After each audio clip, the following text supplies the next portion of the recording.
Does this ever happen to you? If the answer is yes, then don't worry, it happens to me too. I always hate it when it happens.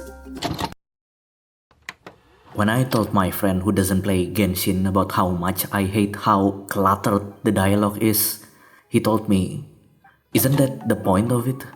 Building characters, background, and storyline so we can understand the world better.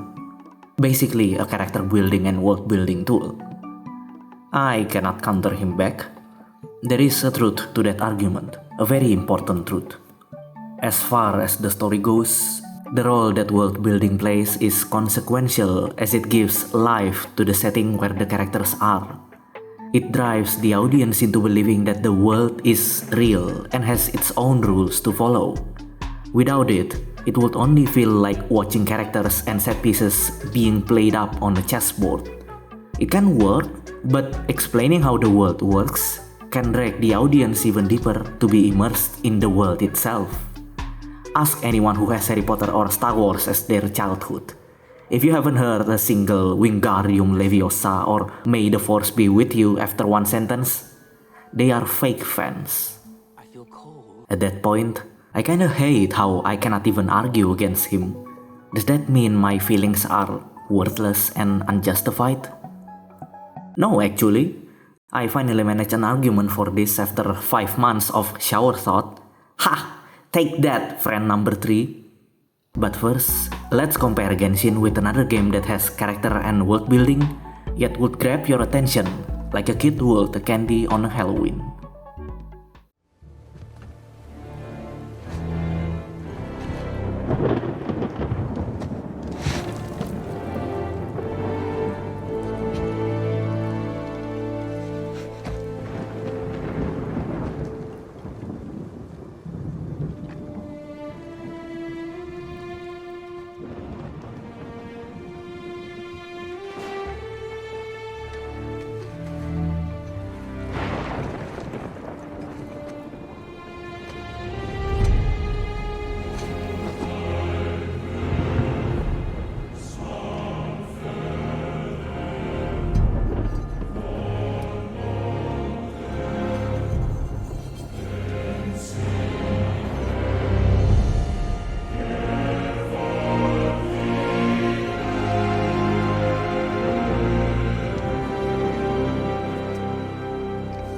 This scene that I've shown so far has no dialogue being said, yet it is filled to the brim with information about Kratos' past, his unwillingness to accept it, about a secret weapon, and his will to sacrifice his ego, which also sets another expectation for the future. Why did he deny himself? Why not destroy the weapon, and so on? With so little being told directly, yet so much being conveyed, is what subtext is. This scene is more visual than written, but subtext is subtext. As the information from subtext is incomplete, the audience will have to work their brains on filling in the blanks, thus making the narrative a lot more stimulating. A little out of the topic, but I do feel the explanation is interesting if not necessary. Now, how does this little knowledge we have compare to Genshin?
I would say it still has a lot of information to give, but they're just giving us raw information. Text upon text of detailed recollection of what, why, when, where, who, and how we should care. It's as if the first draft the writer submitted somehow got greenlit. And this, my friend, is exposition dumping. Exposition is important as it is the bread and butter of world building, characters, background, up to be conflict, almost anything to be honest. It is what makes your audience invested in your story by giving context, an introduction if you will. An introduction can be used to set expectations.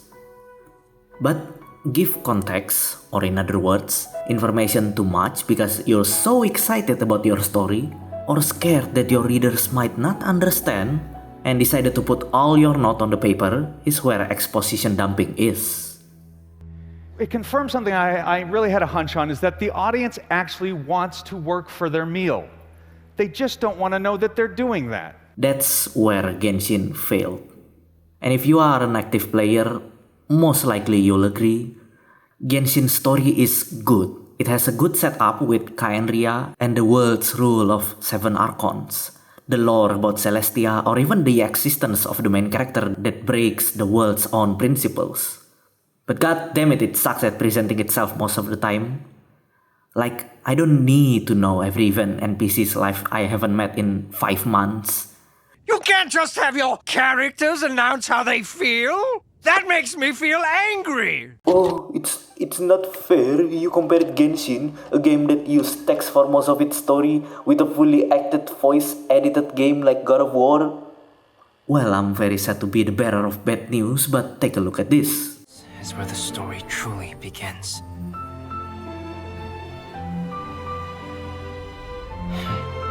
If we switched places, if you were the survivor, then as the abandoned experiment, the failure of the primordial human project, I'd want to replace you too. I would replicate your appearance, study your alchemy, and create miraculous life forms to divert your attention. I would wait for the right moment, then dispose of you in the Traveler, the sole person to have known your secret.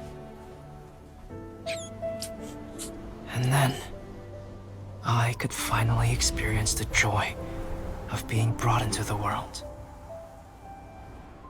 This is just an example, a simple example of when Genshin does it right.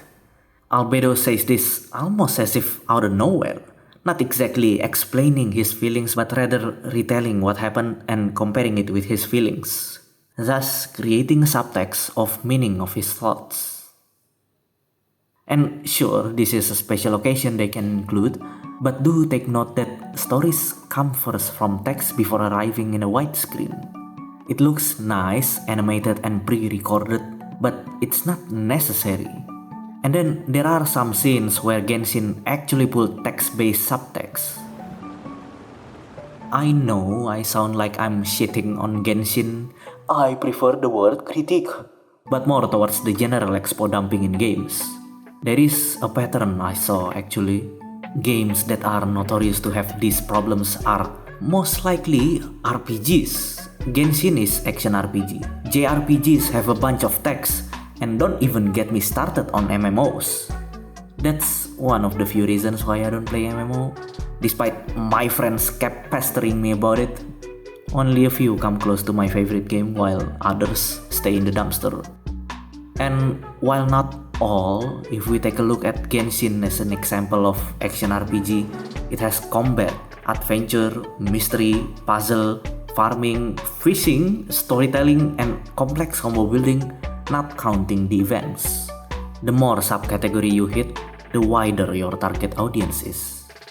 The problem with this is that you have to spend a lot of resources, not just money, time, energy, manpower, to make sure every subcategory will hit a certain standard. And even then, players at the other end of the spectrum will not be able to enjoy it because of how hard it is or how easy it is for them to consume. The other reason I can think of that hurts the enjoyability of the story is the game's design as a live service. It doesn't have to be Genshin actually, and luckily, I have dabbled in other mobile gacha games such as Blue Archive.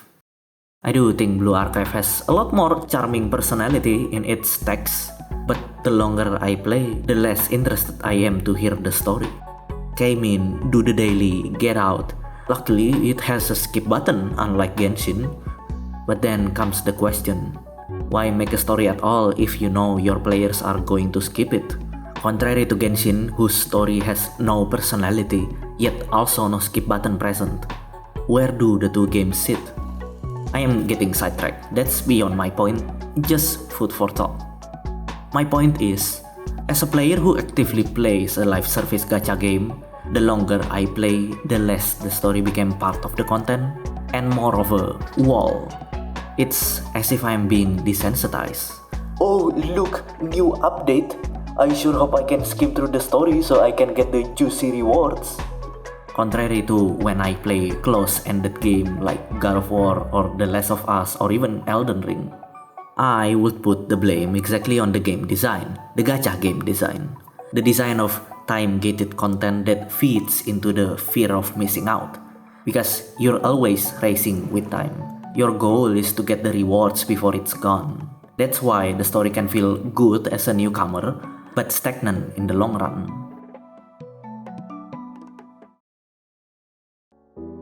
Games like Genshin made me realize that writing a good story does not equal to well presenting it to the audience. Yes, I would still say Genshin's story is good, but whether it's because of incompetence or overbearing ambitions, they just can't make it worthwhile. A shame, really. The exposition of the story is always mandatory when you write. But that doesn't mean you can just rein your audience with a bunch of lore, especially unfiltered. It doesn't matter what form it took. If its goal is just one and only to give them context, it will undoubtedly be boring. That is why subtext exists. Do note that at the end of the day, it is ultimately your choice as the player that decides what to do. Some players play Skyrim for the story, while some play for the combat. But it is indeed the developer's job to drag you in, the ones that felt fascinated by the words and magics within. It is their job to make sure the ones that look deep down below will always drown in honey and sugar. If you have given it enough chance, yet you still feel you really want to skip the story, you probably won't lose much anyway.